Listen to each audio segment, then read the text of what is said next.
निर्देशिका हैं, डायरेक्टर हैं, और आपके मन में जो उद्गार है महामहिम को बुलाने के निमित्त बने, आपका मन में जो उद्गार है इस स्वागत भाषण के लिए मैं आपको मंच पर आमंत्रित करना चाहूंगी। राजयोगिनी ब्रह्मा कुमारी मंजू दीदी जी।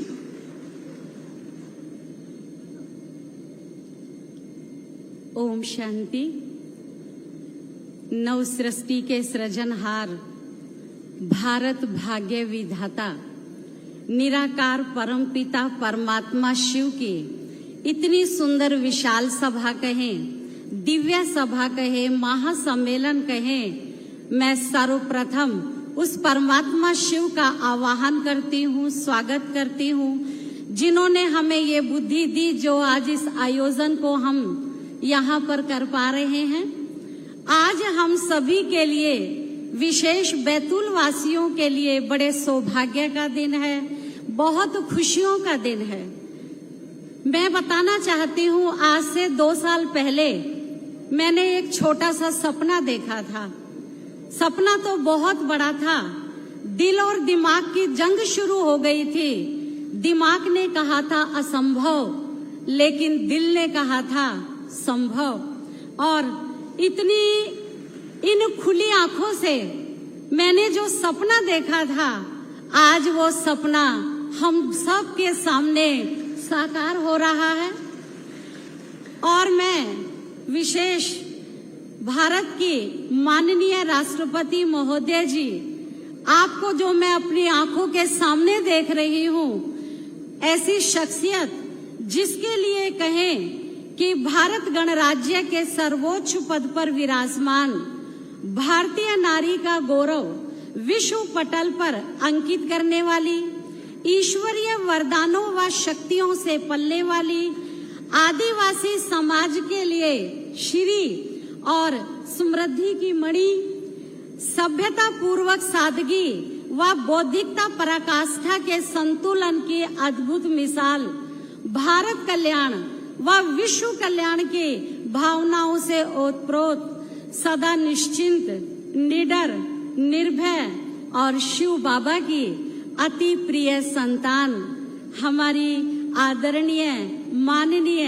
राष्ट्रपति महोदय जी श्रीमती द्रौपदी मुर्मू जी का हृदय की गहराइयों से, दिल की भावनाओं से अखंड भारत के केंद्र बिंदु सतपुड़ा अंचल में बसे बैतूल की पावन भूमि में स्वागत है, स्वागत है, स्वागत है, अभिनंदन है और साथ साथ वंदन है। अगले क्रम में मैं हमारे बीच में पधारे हुए मध्य प्रदेश के राज्यपाल आदरणीय भ्राता मंगू जी भाई पटेल जी का दिल से आभार व्यक्त करती हूँ, जिनकी अध्यक्षता में यह महासम्मेलन आयोजित होने जा रहा है। भाई साहब, आपका स्वागत है। इसी स्वागत श्रृंखला को आगे बढ़ाते हुए मैं केंद्रीय राज्य मंत्री जनजाति विभाग श्री दुर्गादास उइके जी, जो कि हमारे बड़े भाई भी हैं, मैं आपका विशेष स्वागत करना चाहूंगी। आप हमारे सदा सहयोगी बन के रहे हैं, आपका भाई साहब स्वागत है। इसके साथ साथ हमारे प्रभारी मंत्री, मध्य प्रदेश के लोक स्वास्थ्य एवं चिकित्सा शिक्षा मंत्री भ्राता नरेंद्र शिवाजी पटेल भाई साहब, आपका भी दिल से स्वागत है, स्वागत है। मैं स्वागत करती हूँ उड़ीसा से पधारे हुए हमारे डॉक्टर नथमल भाई जी का, जिन्होंने हमारे इस कार्यक्रम की अंदर और बाहर की सारी जिम्मेवारियों का निर्वाह बड़ी खूबसूरती से किया। आप इस कार्यक्रम के सूत्रधार भी रहे हैं। भाई जी, आपका स्वागत है और दिल से स्वागत करूंगी मैं हमारी डॉक्टर ब्रह्मा कुमारी लीना बहन, जो कि माउंट आबू से हमारे बीच में उपस्थित हैं। आप 1 जून से हमारे साथ हैं और इस कार्यक्रम को आपने ये साकार रूप में प्रैक्टिकल में लेकर के आया है, आपका वंदन है। साथ साथ मैं स्वागत करती हूँ हमारे शैलजा दीदी जी का, जो कि हमारे भोपाल सब जोन की आप इंचार्ज हैं। पिछले 52 वर्षों से आप ईश्वरीय सेवाओं में रत हैं। आप एक कुशल प्रेरक वक्ता भी हैं और प्रशासनिक सेवा प्रभाग की क्षेत्रीय अध्यक्षा है। दीदी जी आपका स्वागत है। और साथ साथ मैं विशेष रूप से आज स्वागत करना चाहूंगी हमारे सभी भाई बहनों का जो इस मंच के सामने उपस्थित हैं, जिनमें विशेष हमारे आदिवासी भाई बहने और साथ साथ हमारे शहर के गणमान्य व्यक्ति, पत्रकार बंधु और साथ साथ जो भी देश के विभिन्न भागों से यहाँ पर इस सम्मेलन में अपनी उपस्थिति दर्ज करा रहे हैं। आप सभी का बहुत बहुत स्वागत है, स्वागत है, स्वागत है। ओम शांति। बहुत बहुत धन्यवाद आदरणीय मंजू दीदी जी। माननीय जो हम सबके बीच उपस्थित हैं और हमें बहुत ही सुंदर सुखद अवसर मिला है जनजाति संस्कृति से उन्हें रूबरू कराने की। वाद्य यंत्रों की बात करें या उनके जीवन शैली की इतनी सुंदर गीत संगीत की आज की यह महासम्मेलन निमित्त इस महासम्मेलन का लक्ष्य और उद्देश्य के बारे में हम सबके बीच रखेंगे आदरणीय राजयोगिनी ब्रह्मा कुमारी शैलजा दीदी जी।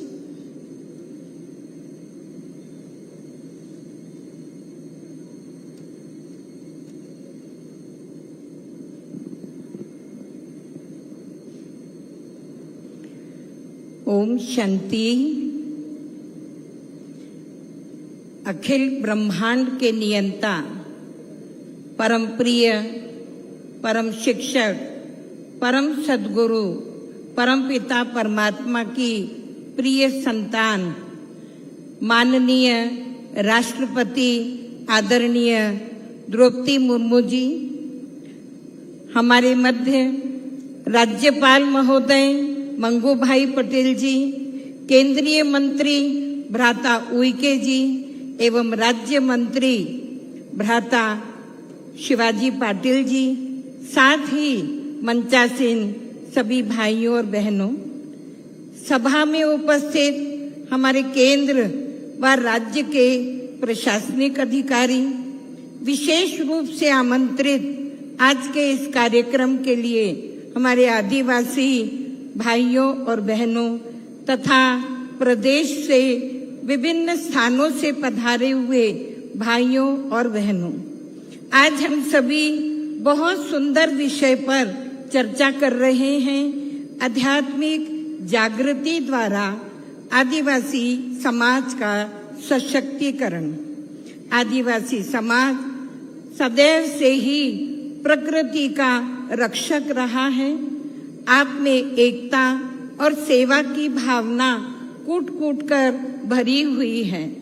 आपकी जड़ी बूटियां जीवन दान देने वाली हैं।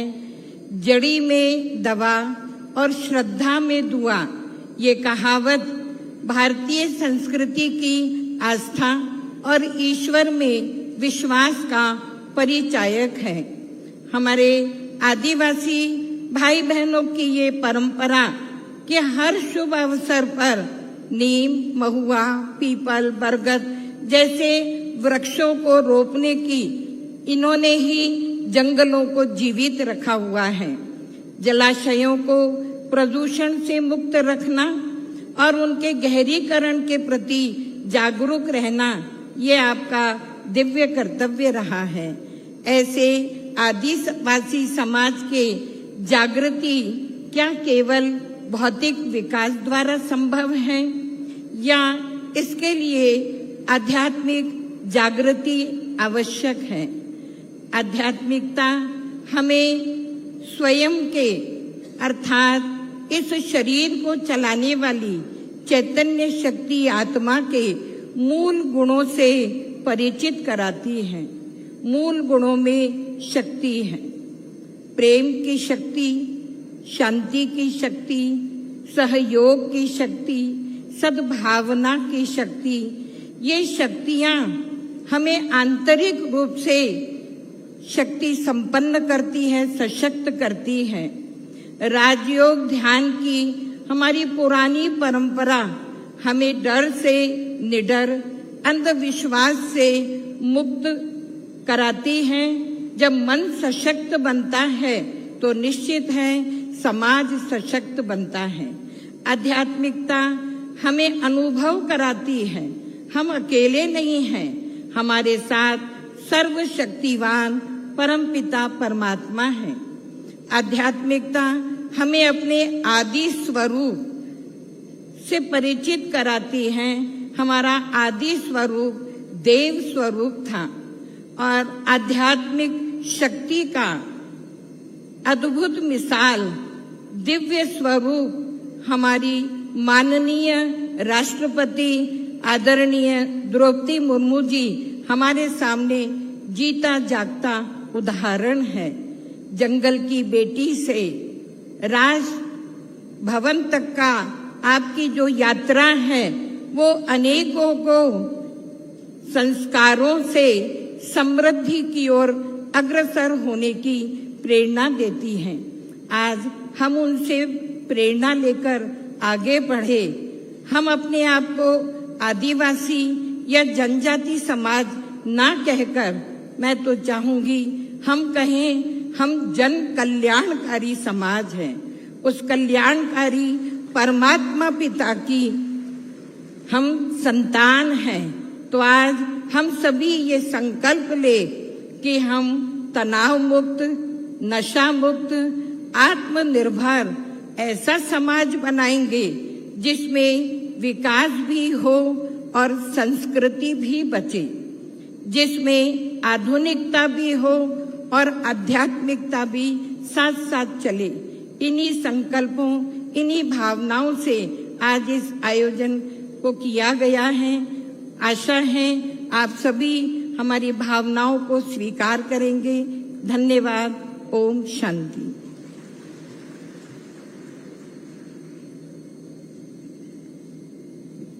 बहुत बहुत धन्यवाद आदरणीय शैलजा दीदी जी। अब मैं निवेदन करना चाहूंगी हम सबके बीच श्री दुर्गा दास यूके जी, आदिवासी जनजाति राज्य मंत्री भारत सरकार, आप हम सबके बीच हैं। आपसे निवेदन है कि इस महासम्मेलन निमित्त उद्बोधन हम सबके बीच में रखेंगे श्री दुर्गा दास पीके जी।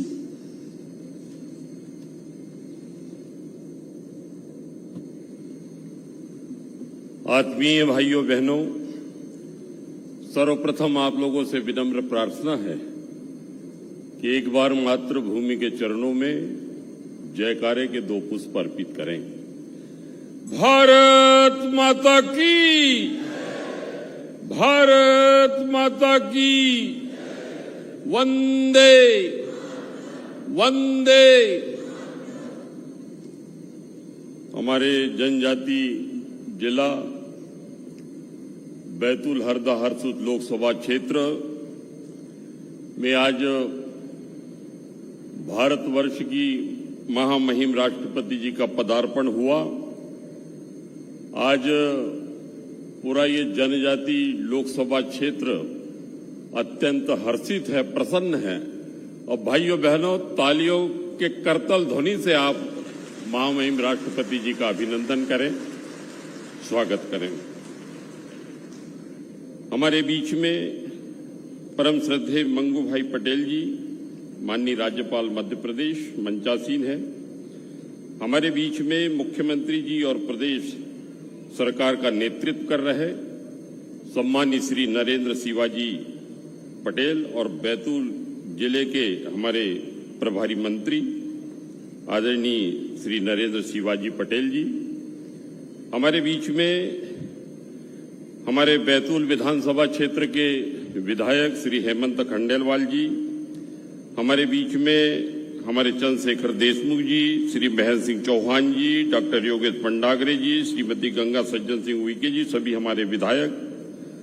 हमारे बीच में राजयोगी बहन राजयोगी श्री बी के नथमल जी, बहन राजयोगिनी बी के शैलजा दीदी, राजयोगिनी बी के मंजू दीदी सहित आज के आयोजन में उपस्थित केंद्र एवं राज्य सरकार के हमारे अधिकारीगण और हमारे सभी जनजाति समाज के और अन्य सभी आत्मवत मित्रवत सभी भाई बहन, भाइयों बहनों, आज हमारे बीच भारत की प्रथम नागरिक जनजाति समाज की गौरव परम आदरणीय राष्ट्रपति श्रीमती द्रौपदी मुर्मू जी मंचासीन है। आपका आगमन हमारे लिए अपार सम्मान और प्रेरणा का अवसर है। भाइयों बहनों, 1947 को देश आजाद हुआ और 1947 से लगभग 65 वर्षों तक भाइयों बहनों को अभी भी जनजाति समाज को वो प्रतिनिधित्व, वो सम्मान नहीं मिला। किंतु प्रथम बार हमारे बीच की हमारी माता, हमारी बहन सौभाग्यवती श्रीमती द्रौपदी मुर्मू जी को देश का राष्ट्रपति बनाया। भाइयों आज बैतूल की पुण्य धरा पर हम सभी एक ऐतिहासिक और गौरवपूर्ण क्षण के साक्षी बन रहे हैं। यह केवल एक कार्यक्रम नहीं भाइयों बहनों, बल्कि आध्यात्मिक चेतना, सामाजिक जागरण और जनजातीय अस्मिता के सम्मान का एक विराट महोत्सव है। सबसे पहले मैं अपने संसदीय क्षेत्र बैतूल की ओर से भारत की प्रथम जनजातीय महिला महामहिम राष्ट्रपति श्रीमती द्रौपदी मुर्मू जी का हृदय की गहराइयों से अभिनंदन करता हूं, स्वागत करता हूं। ओडिशा के एक छोटे से जनजाति गांव में जन्मी एक साधारण बालिका का भारत के सर्वोच्च संवैधानिक पद पर पहुंचना केवल व्यक्तिगत उपलब्धि नहीं है, बल्कि यह भारतीय लोकतंत्र की शक्ति, संविधान की महानता और सामाजिक समरसता की अद्भुत मिसाल है। महामहिम राष्ट्रपति जी, आपका जीवन संघर्ष, समर्पण और सेवा की अद्वितीय मिसाल है। आपने अपनी कर्मठता, धैर्य और सामाजिक उत्थान के प्रति अटूट संकल्प के बल पर न केवल उच्चतम संवैधानिक पद को सुशोभित किया है, बल्कि देश की हर बेटी, हर वंचित वर्ग और समाज के हर नागरिक के लिए आप प्रेरणा स्रोत है, आदर्श है। आपका जीवन यह दर्शाता है कि सच्ची लगन, कड़ी मेहनत और ईमानदारी से कोई भी लक्ष्य असंभव नहीं है। आज जब आप बैतूल की इस जनजाति बहुल भूमि पर पधारी हैं, तब यहाँ का प्रत्येक जनजाति परिवार स्वयं को गौरवान्वित अनुभव कर रहा है। महोदया, आपकी अंतर्वेदना और देश की जनजातियों के प्रति अथाह संवेदनाओं के फलस्वरूप धरती आबा ग्राम उत्कर्ष अभियान, प्रधानमंत्री जनमन आदि कर्मयोगी, संसदीय संकुल विकास परियोजना, सिकल सेल एनीमिया, टीबी जैसी अनुवांशिक बीमारियों के प्रति ठोस कार्य योजनाएं बन सकी हैं। भाइयों बहनों, हमारे सभी आपका चिंतन सतत हमारे जनजातियों के सर्वांगीण विकास के लिए धड़कता है। हम सबके लिए आप प्रेरणा स्रोत है, हमारे आदर्श हो। हम तुम्हें प्रणाम निवेदित करते हैं। आपका नेतृत्व हमें संवैधानिक मूल्यों की रक्षा, सामाजिक न्याय और राष्ट्र निर्माण के प्रति अपनी जिम्मेदारियों को निभाने की प्रेरणा देता है। अपने जनजातीय समाज के उत्थान, शिक्षा के प्रसार और महिला सशक्तिकरण के लिए जो योगदान दिया है, वह देश के विकास में एक महत्वपूर्ण आधारशिला के रूप में स्थापित हुआ है। आपका सादगीपूर्ण जीवन, उच्च आदर्श हमें यह सिखाते हैं कि सच्चा नेतृत्व पद से नहीं, बल्कि सेवा, कर्तव्य, निष्ठा और त्याग से परिभाषित होता है। भाइयों बहनों, कुछ लोग पद से सुशोभित और सम्मानित होते हैं, लेकिन कुछ लोगों के लिए पद छोटा हो जाता है, उनका व्यक्तित्व और कृतित्व पद से ऊंचा हो जाता है। ऐसी हमारी आदर्श आदरणीय महामहिम मंचासीन है। हम सभी आपके प्रति श्रद्धा और सम्मान प्रकट करते हैं। आपकी गरिमामय उपस्थिति हमें राष्ट्र के प्रति अपने कर्तव्यों का पालन करने के लिए और अधिक प्रेरित करती है। हम आपके कुशल प्रेरक नेतृत्व में भारत को प्रगति की नई ऊंचाइयों तक पहुंचता हुआ देखने की आशा करते हैं। मैं मेरे जनजाति बाहुल्य संसदीय क्षेत्र की समस्त जनता एवं जनजाति कार्य मंत्रालय की ओर से आपका हृदय से अभिनंदन करता हूं, आपका स्वागत करता हूं एवं आपके उज्जवल और यशस्वी भविष्य की कामना करता हूं। भारत माता की बहुत बहुत धन्यवाद। बहुत बहुत धन्यवाद सर। अब मैं निवेदन करना चाहूंगी, श्री मंगू भाई पटेल जी, राज्यपाल मध्य प्रदेश, आपसे निवेदन है कि इस महासम्मेलन निमित्त आप अपना उद्बोधन, दिल के उद्गार हम सबके बीच रखेंगे। श्री मंगू भाई पटेल जी, गवर्नर।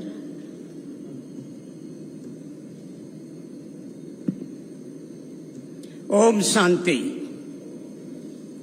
आध्यात्मिक जागृति द्वारा आदिवासी समाज का सशक्तिकरण महासम्मेलन बैतूल के कार्यक्रम में अपने बीच उपस्थित भारत की माननीय राष्ट्रपति महोदया श्रीमती द्रौपदी मुर्मू जी, केंद्रीय राज्य मंत्री भारत सरकार श्री दुर्गादास उइके जी, मध्य प्रदेश के राज्य मंत्री नरेंद्र शिवाजी पटेल, राष्ट्रीय संयोजक कटक उड़ीसा डॉक्टर बीके नैमल भाई जी, क्षेत्रीय निदेशक भोपाल सब जोन श्री बीके शैलजा जी दी, संचालित ब्रह्म कुमारी बैतूल क्षेत्र के श्री बीके मंजू दीदी, उपस्थित बहुत बड़ी संख्या में उपस्थित भाइयों बहनों, प्यारे बच्चों, मीडिया के मित्रों,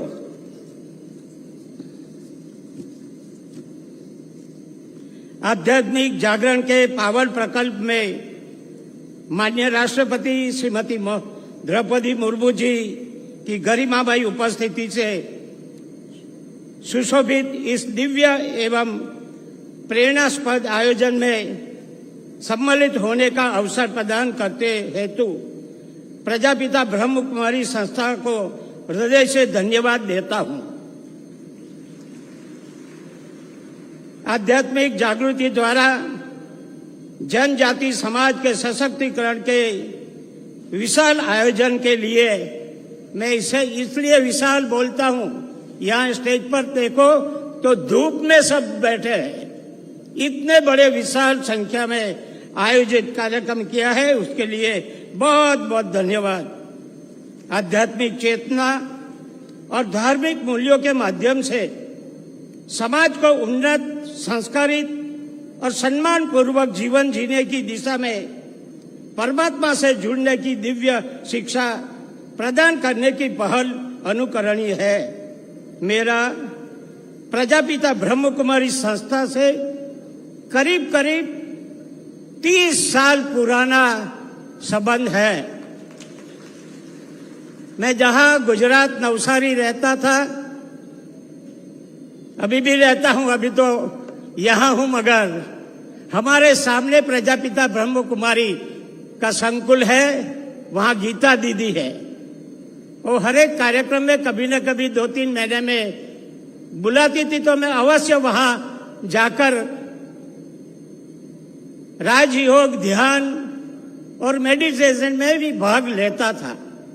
बाद में मैं राजनीतिक में आया, करीब गांधीनगर में धर्मिष्ठा दीदी थी, वो भी कार्यक्रम में मेरे को जब आमंत्रित करती थी, मैं जाता था।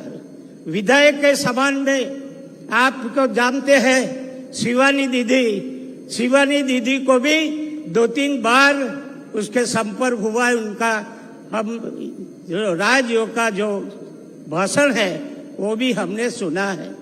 यहाँ मैं जब भी राज्यपाल बन के आया, अभी शैलजा दीदी है, मगर उससे पहले हमारे अवधेश दीदी यहाँ थी।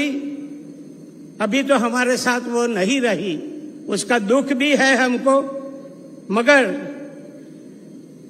आज उनके जो कार्य है उनको मैं याद भी करता हूं, क्योंकि जब भी मैं आया तभी करीब 5-6 बार मेरे को वहां कार्यक्रम के लिए बुलाया। मैं अवश्य बिना चूक वहां पहुंचा और सभी दीदियों को मिलकर, भाइयों को मिलकर जो मन को शांति मिलती है, मैंने खुद ने अनुभव किया है। राजयोग और मेडिटेशन से जो शांति मिलती है वो अब मैंने खुद ने अनुभव किया है। मैं समझता हूँ यहाँ बहुत बड़े नीचे में सेल्फ हेल्प ग्रुप की भी बहनें देखी, यहाँ भी बहुत से आदिवासी समाज के भाई बहन बैठे हैं। मैं सभी को आग्रह करूंगा कि जीवन में हमको शांति चाहिए। पहले पैसा की बात करो, मगर मन को शांति मिलेगा तो सब कुछ अच्छा होगा। मन को शांति मिलेगी, धार्मिक भावना होगी, तो हम नीति से चलेंगे और भगवान को भी वो पसंद है। इसलिए मैं समझता हूँ आदिवासी सशक्तिकरण में आध्यात्मिक का भी ध्यान होना चाहिए और ऐसी संस्था से जुड़कर हमको जो हमारे जीवन में प्रगति करना है वो अच्छी तरह कर सकेंगे। प्रजापिता ब्रह्म कुमारी संकुल का बहुत बहुत आभार मानते हुए हमारी राष्ट्रपति महोदया हमारे ये काम में आज जुड़े, उनका भी बार बार आभार मान के मैं मेरी बात पूरी करता हूँ। आभार। ओम शांति।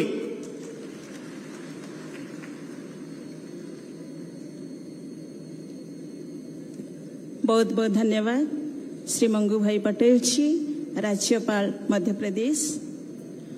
और इस अभियान को विधिवत शुभारंभ कलश और झंडे के द्वारा शुभारंभ करने के लिए मैं भारत की माननीय राष्ट्रपति श्रीमती द्रौपदी मुर्मू जी से निवेदन करूंगी कि वे सामने आकर इसका शुभारंभ करें।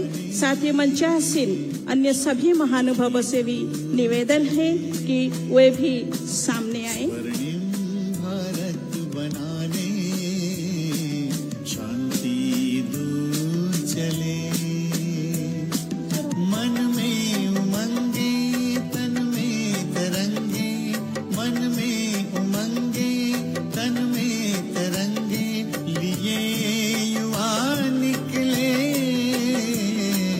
स्वर्णिम भारत बनाने शांति दूत चले।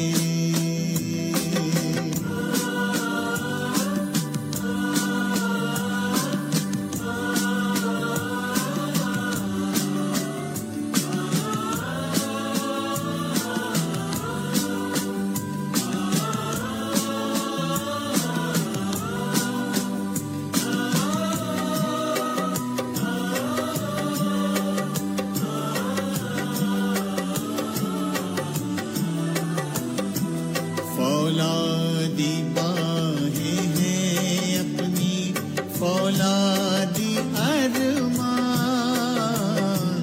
पावन गंगा हम लाएंगे तोड़ के भी चट्टान। राहों में आए कितने भी आंधी या आए तूफान, हरगिज हिलाना पाएंगे, साथी है भगवान, साथी है भगवान। आंखों में उम्मीदों के लाखों दीप बहुत बहुत धन्यवाद।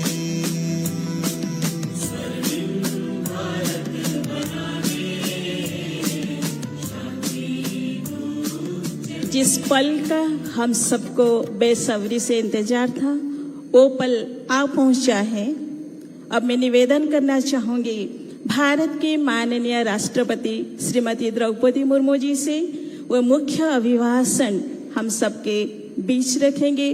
भारत की माननीय राष्ट्रपति श्रीमती द्रौपदी मुर्मू जी।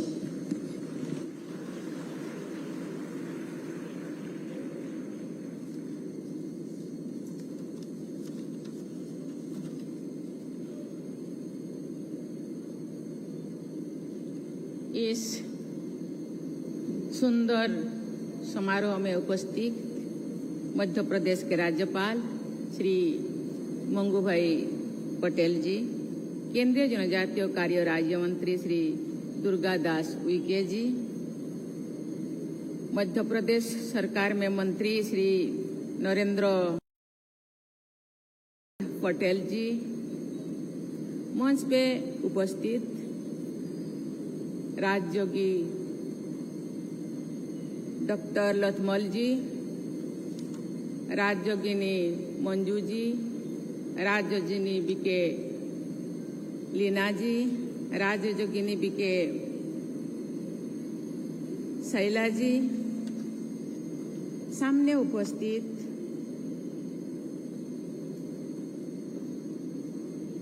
बीके के सभी भाइयों और बहनों, और जिनके उद्देश्य से ये सम्मेलन आयोजित किया गया है। आदिवासी भाइयों बहनों सभी को बहुत बहुत बधाई, शुभकामनाएं। नमस्कार। जनजातीय समुदाय के सशक्तिकरण के लक्ष्य पर केंद्रित इस महासम्मेलन में उपस्थित होकर मुझे अत्यंत प्रसन्नता हो रही है। मैं ब्रह्मा कुमारी संस्था को इस महत्वपूर्ण पहल के लिए हार्दिक बधाई देती हूँ। आपके संस्थान ने जो पहल की है उसका इस क्षेत्र के लिए ही नहीं, हमारे पूरा देश और संपूर्ण समाज के लिए विशेष महत्व है। मुझे पूरा विश्वास है कि इस महासम्मेलन में भविष्य के लिए ऐसे समग्र कार्य योजना बनेगी जो देश के जनजातीय समाज को राष्ट्रीय प्रगति के प्रमुख भागीदार के रूप में सशक्त करने में सहायक होगी। स्वामी विवेकानंद, महर्षि अरविंदो सहित अनेक आधुनिक भारतीय ऋषियों, समाज सुधारकों ने कहा है कि भारत समूचे विश्व को मानवीय और प्रकृति पोषक सर्वांगीण विकास की राह दिखा सकता है। इस दृष्टि से ब्रह्मा कुमारी संस्थान के प्रयास उपयोगी और प्रेरक रहा है। संस्थान में मातृशक्ति का केंद्र में रखकर अपने कार्यक्रमों और योजनाओं को आगे बढ़ाया है। इस कारण संस्था के विभिन्न संकल्पों में एक समग्र आंतरिक सूचिता है। ये सूचिता कार्य जगत में मानवीय गरिमा और प्रकृति के प्रति संवेदनशीलता के रूप में हमेशा विद्यमान रहती है। उपभोग की संस्कृति और संस्कृति पर आधारित आज की तेज भागती दुनिया में समाज के हर वर्ग की आध्यात्मिक सूचिता बहुत महत्वपूर्ण हो जाती है। इसी के बल पर दीर्घकालीन रूप से समतापरक आचरण पद्धति और प्राकृतिक संपदाओं के प्रति संवेदनशीलता जीवन शैली विकसित की जा रही है। आज के तनाव और युद्धों से त्रस्त विश्व में इसकी आवश्यकता अतीत के किसी भी कालखंड की तुलना में और अधिक हो गई है।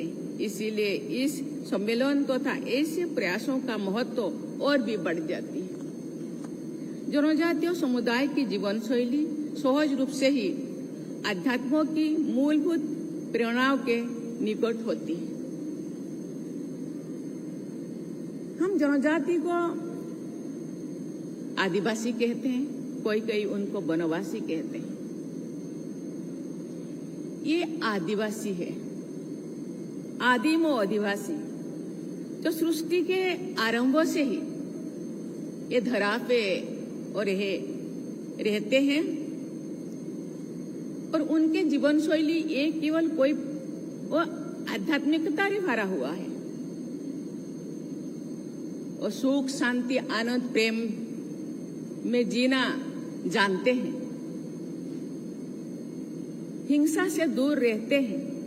हम जानते हैं ये आदिम काल में जैसे थे आज भी ऐसे ही है। जैसे कि गीली मिट्टी, उसको जैसे बनाओ ऐसे बनते हैं। और प्रकृति के पूजा करते हैं, लेकिन केवल प्रकृति नहीं, पंचतत्व को पूजा करते हैं। ये धरती, ये आकाश, वायु, जल, सूर्य, चंद्र, इसको पूजा करते हैं। कोई कंस्ट्रक्शन बनाने के, कोई मंदिर, कोई पूजाशाला बनाते नहीं। वो कहते हैं कि ये धरती, आप सोचिए, हम सब सोचेंगे ये धरती नहीं होता तो हम रहते, ये वायु नहीं होता तो हम सांसें लेते, ये जल नहीं होता तो हम क्या, शरीर निर्वाह के लिए जो जल चाहिए वो कभी नहीं होता। धरती को क्षति पहुंचाते नहीं, जल कभी दूषित नहीं करते। तालाबों में नहाते, नदियों में नहाते, नदी में कोई कूड़ा फेंकता नहीं, तालाबों को कोई अपरिष्कार नहीं करते। धरती को जरूरत के मुताबिक कभी चोट पहुंचाते तो उसके पहले उसको नमन करते हैं। पेड़ पौधा पूजा करते हैं, वो सही है। आज तो गैस आ गया है, लेकिन एक दिन था पेड़ से ही हम खाना बनाते थे, लेकिन सूखे पेड़ को चुनते हैं। किसी भी कारण कोई पेड़ को चोट पहुंचाते करने के लिए मजबूर हो जाते हैं तो उसके पहले उनको नमन करते हैं। सूर्य को पूजा करते हैं। आप सोचिए, सूर्य नहीं होता तो क्या होता, पेड़ पौधा नहीं होता तो ये जितने हवा परमपिता परमात्मा ने धरती पे दिए हैं वो खत्म हो जाता। आज पेड़ पौधा है इसीलिए वो रोटेट होता है। आज समुद्र नदी है इसीलिए बारिश हो रहा है, लेकिन हम क्या कर रहे हैं? इसलिए इसी दृष्टि से ये आध्यात्मिकता से आदिवासी समाज भरपूर है। फुट फुट का उनके मन में आध्यात्मिकता भरी हुई है। पेड़ पौधा में वो रहते हैं क्योंकि कभी कभी किसी आदिवासी उनको उनके वंशज, पेड़ पौधों के वंशज कहते हैं। इसीलिए लेकिन अभी का रहन सहन जिंदगी के साथ वो थोड़ा दूर है। उनको उसी के साथ शामिल, आधुनिकता के साथ शामिल करने के लिए हमको प्रयास करना चाहिए, क्योंकि हम इंक्लूसिविटी में या समता में हम विश्वास करते हैं। 2047 विकसित भारत बनाने के लिए हम सोचे हैं, क्योंकि 100 साल स्वाधीनता के 100 साल पूर्ति हो जाएगा 2047 में। प्रधानमंत्री, पूर्वतन प्रधानमंत्री अटल बिहारी वाजपेयी कहते थे, ये देश एक जमीन का टुकड़ा नहीं है, जीता जागता राष्ट्र पुरुष है। राष्ट्र पुरुष का प्रत्येक अंग हिमालय से लेकर के कन्याकुमारी तक अक्षत होना चाहिए, क्षति नहीं होना चाहिए। ऐसे ही ये भारत में रहने वाले जनता, कोई भी समाज पीछे ना रह जाए, तो ना हम विकसित भारत कहेंगे, सामग्री को विकास कहेंगे। वो आध्यात्मिकता से भरपूर है, मैं तो बार बार कहती हूँ, लेकिन कुछ चीजें मैं गीली मिट्टी भी उनके साथ भी तुलना की। कुछ चीजें, कुछ लोग उसका सुजोग लेकर के डाइवर्ट करने के लिए प्रयास किए हैं, उनको पता नहीं चलता। इसीलिए ये जो समाज को आगे बढ़ाने के लिए ब्रह्मा कुमारी संस्थान उनके जीवन शैली में थोड़ा सा जान डालने के लिए, दृष्टिकोण बदलने के लिए जो प्रयास कर रहे हैं, इसीलिए संस्था को मैं बहुत बहुत धन्यवाद देना चाहती हूँ। इसके साथ ये राज्य के सरकार को भी मैं धन्यवाद देना चाहती हूँ। उनके लिए विशेष रूप से बहुत सारी योजनाएं बना रहे हैं, पढ़ाई से लेकर से हेल्थ के लेकर से। हम लोगों का जो राज्यपाल महोदय, कल हम लोगों का प्रोग्राम है सिकल सेल एनीमिया, और ऐसे बीमारी है वो जनरली आदिवासियों को होता है। उससे कैसे वो मुक्त हो जाए, इसीलिए भी प्रयास चल रहा है। शिक्षा, स्वास्थ्य, रहन सहन, खान पान। आप मैं जब आ रही थी उस टाइम में 4-5 स्टॉल मैंने देखा, जो आदिवासी भाई बहन ने खेती बहुत सुंदर करते हैं। प्राकृतिक खेती, विदेशी लोगों के द्वारा हम प्रेरित हो के विदेशी जो पेस्टिसाइड हम लगाते हैं, जमीन को बंजर कर लेते हैं और उसी जमीन से उगा हुआ अनाज हम खाते हैं तो तरह तरह के बीमार होता है। इसलिए प्राकृतिक खेती के तरफ वो थे, हम सब थे प्राकृतिक खेती, गाय बैल हम लोगों के पास थे। अभी आ गया ट्रैक्टर, सब बेचते और पेस्टिसाइड यूज किए, जमीन बंजर हो गया। आज फिर उसी दिशा में हम लौट रहे हैं। प्राकृतिक खेती करना शरीर के लिए अच्छा होता है, शरीर केवल नहीं, शरीर मन आध्यात्मिकता हर दिशा के लिए अच्छा होता है। प्राकृतिक संप्रदायों से जुड़ा उनकी वो सोच शक्ति है जो सर्वमंगलकारी सोच और कार्यनीति को जीवन के हर आयाम में सामने लाती है आदिवासी समाज। ये बहुत संतोष की बात है कि इस दृष्टि से आपका ये संस्थान जनजातीय समाज के साथ मिलकर लंबे समय से अत्यंत महत्वपूर्ण कार्य देश के अनेक हिस्सों में कर रहे हैं। भारतीय जीवन दृष्टि के अनुसार कार्यरत प्रत्येक संस्था को इस बात का सदैव ध्यान रखना चाहिए कि समाज के किसी भी वर्ग का सशक्तिकरण केवल आर्थिक विकास तक सीमित नहीं होना चाहिए। वास्तविक सशक्तिकरण तब होता है जब व्यक्ति आत्मविश्वास, आत्मसम्मान और जागरूकता के बल पर सामाजिक दायित्वबोध के साथ अपने कार्य क्षेत्र में सक्रिय होते हैं। आदिवासी समाज आत्मसम्मान के साथ जीते हैं और किसी को कुछ बोलते नहीं अपने प्रॉब्लम।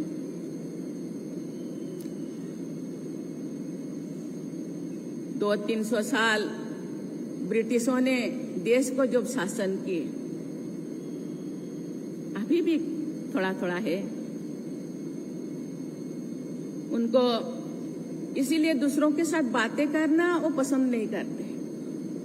कहीं वो ऐसे उनके साथ बात किया जाए जो उनका आत्मसम्मान से ठेस पहुंच जाए। इसीलिए अपने प्रॉब्लम किसी को कहते नहीं है।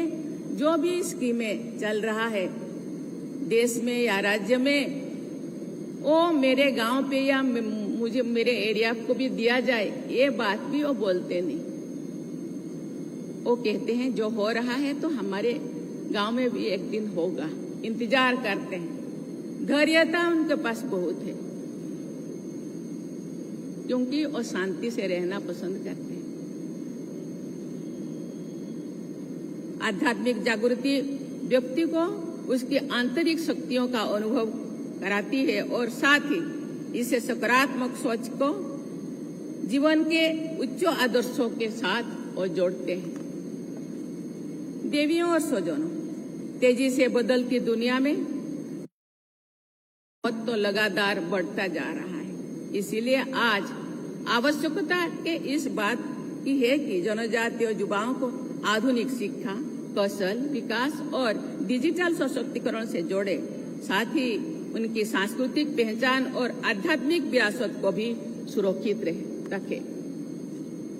विकास और संस्कृति दोनों का संतुलन ही एक सशक्त एवं समृद्ध समाज का आधार है। सार्थक विकास वो है जो हमारी जड़ों और जीवन मूल्यों से वसीयत भी ग्रहण करे तथा उन जड़ों को मजबूत भी बनाए।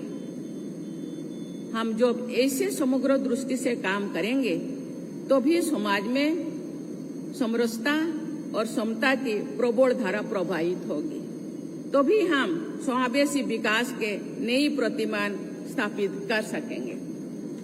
मुझे बताया गया है कि ब्रह्मा कुमारी संस्थान ने इस क्षेत्र में पिछले अनेक दशकों से अथक परिश्रम कर रहे हैं।